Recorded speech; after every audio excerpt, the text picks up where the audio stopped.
Hello मेरे प्यारे दोस्तों, आइए कहानी शुरू करते हैं।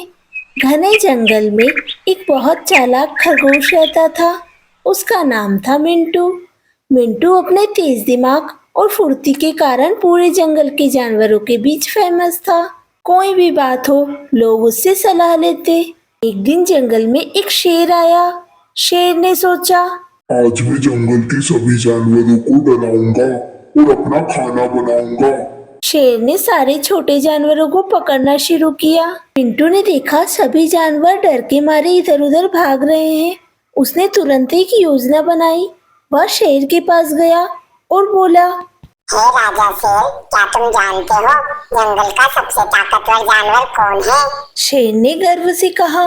मैं हूँ सबसे ज्यादा ताकतवर। पिंटू ने कहा, अगर आप सच में ताकतवर हो तो मेरे पीछे आओ और नदी में अपनी ताकत दिखाओ। शेर नदी के पास गया। अब मिंटू ने पेड़ के पीछे छुपकर एक बड़ा सा डरावना प्रतिबिंब बनाया और नदी में दिखाया। शेर डर गया और सोचने लगा, कोई और ताकतवर जानवर है। सभी जानवर सुरक्षित रहे और शेर जंगल छोड़कर भाग गया। मिंटू ने यह साबित कर दिया कि चालाकी और सूझबूझ से बड़ी समस्या से निपटा जा सकता है। चलो दोस्तों, अब दूसरी कहानी शुरू करते हैं। यह कहानी है एक जादुई मछली और एक दादी की। एक छोटे से गांव में एक गरीब दादी रहती थी। उनका झोपड़ा टूटा फूटा और खाने के लिए भी ज्यादा सामान नहीं था। दादी का गुजारा मछलियां पकड़कर होता था। एक बार दादी ने तालाब में जाल बिछाया और उनके हाथ एक सुनहरी मछली लग गई और वह अचानक बोलने लगी, दादी मुझे छोड़ दो, मैं कोई साधारण मछली नहीं हूँ।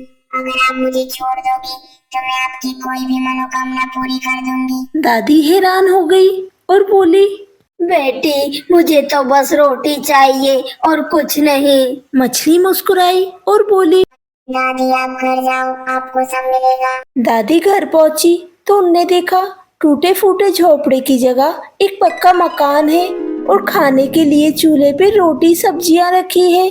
दादी ने खुश होकर मछली को धन्यवाद किया।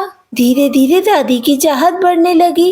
वह अगले दिन फिर नदी गई और मछली से बोली, मुझे तो एक बड़ा घर और गहने चाहिए। मछली ने मनोकामना पूरी कर दी। कुछ दिनों बाद दादी ने कहा, मैं इस गांव की रानी बनना चाहती हूँ। मछली ने दादी को समझाया और कहा, दादी संतोष ही सबसे बड़ा धन है, ज्यादा लालच मत कीजिए। लेकिन दादी नहीं मानी।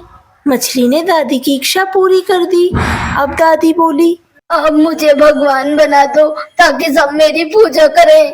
मछली नाराज हो गई और मछली बोली, दादी तुमने संतोष खो दिया, अब वापस वहीं जाओ जहाँ से आई थी।